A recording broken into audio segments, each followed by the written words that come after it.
নমস্কার বন্ধুরা, আমাদের চ্যানেলে স্বাগতম। ডে নিয়ে একটি গুরুত্বপূর্ণ আপডেট। অনেক চিৎকার করেছেন এবার ডি আন্দোলন নিয়ে পরামর্শ মন্ত্রী মানুষের।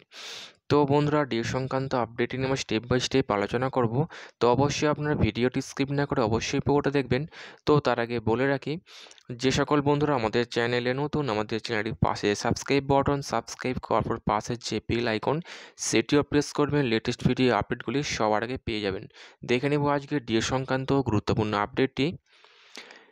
মানস ভূঁইয়া ডিএর দাবিতে আন্দোলন করায় আক্রমণ করলেন সংগ্রামী যৌথ মঞ্চকে। এর পরিবর্তে পাল্টা জবাবও তিনি পেয়েছেন।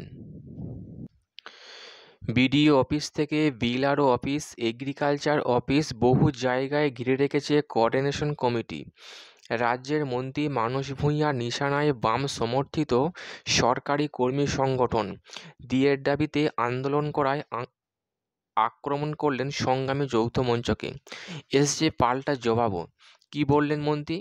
অনেক চিৎকার করেছেন, এবার 15 দিন বাড়িতে বিশ্রাম করুন। মুখ্যমন্ত্রী সরকারি কর্মীদের পাশে আছে, কিন্তু তাকে অহেতুক আক্রমণ করেছে সংগ্রামী যৌথ মঞ্চ। লাল পতাকা, পদ্ম পতাকা ছেড়ে এবার মুখ্যমন্ত্রীর পাশে থেকে বাংলার উন্নতিতে সামিল হন। শক্তিশালী নেতাদের নিয়ে যন্তর মন্তরে অবস্থান করুন, রাজ্যের পাওনা আদায় করে নিয়ে আসুন। ডি আন্দোলনকারীদের কটাক্ষ রাজ্যের মন্ত্রী মানস ভূঁইয়ার।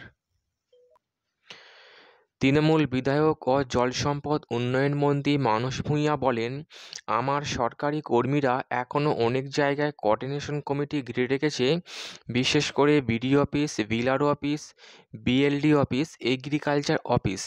আমি নির্দেশ দিয়ে যাচ্ছি, তালিকা তৈরি করুন কারা এরা। এরা মমতা ব্যানার্জির কর্মসূচিকে টেনে ধরার চেষ্টা করছে। ওই যে যৌথ মঞ্চ দেখুন, আজকেও অবস্থান বসেছে, ভাবা যায়? বকেয়া ডিএসও অন্যান্য দাবিতে শুক্রবার নিজেদের আন্দোলন একেবারে নবান্নের কাছে নিয়ে গিয়েছিল সংগ্রামী যৌথ মঞ্চ। আর পরের দিনই ওই মঞ্চ ও বাম সমর্থিত সরকারি কর্মী সংগঠন কোঅর্ডিনেশন কমিটিকে নিশানা করেন জলসম্পদ উন্নয়ন মন্ত্রী মানস ভূঁইয়া। তার তোপ 4% ডিএ ডিক্লেয়ার হয়ে গেল। আগেও 3-6%। পঞ্চম পে কমিশনের শেষ অবধি, ষষ্ঠ পে কমিশনের প্রথম অবধি 125% লিঙ্ক করে দিয়েছে বেসিক পের সাথে। এবার 135 হয়ে গেল। 2,778 কোটি টাকা আমরা দেব। আমি তাই যৌথ মঞ্চকে বলছি, একটু বিশ্রাম করুন, বাড়িতে গিয়ে মমতার পাশে দাঁড়ান। পাল্টা প্রতিবাদ জানিয়ে বিবৃতি দিয়েছে রাজ্য কোঅর্ডিনেশন কমিটি। মন্ত্রীর বক্তব্যকে ভিত্তিহীন, মিথ্যা, প্রতিহিংসাপরায়ণ বলে মন্তব্য করা হয়েছে সেখানে। সংগ্রামী যৌথ মঞ্চের আহ্বায়ক ভাস্কর ঘোষ বলেন, উনি বা মমতা বন্দ্যোপাধ্যায় যা হিসেব দিচ্ছেন তাতে তো বকেয়া 82% হয়ে যাচ্ছে। আদতে বিষয়টি এই, আর উনি বলছেন বিজেপি সিপিএম মিশে যাচ্ছে। হ্যাঁ, ঠিকই বলেছে, সব রং মিশে গেলে সাদাই হয়।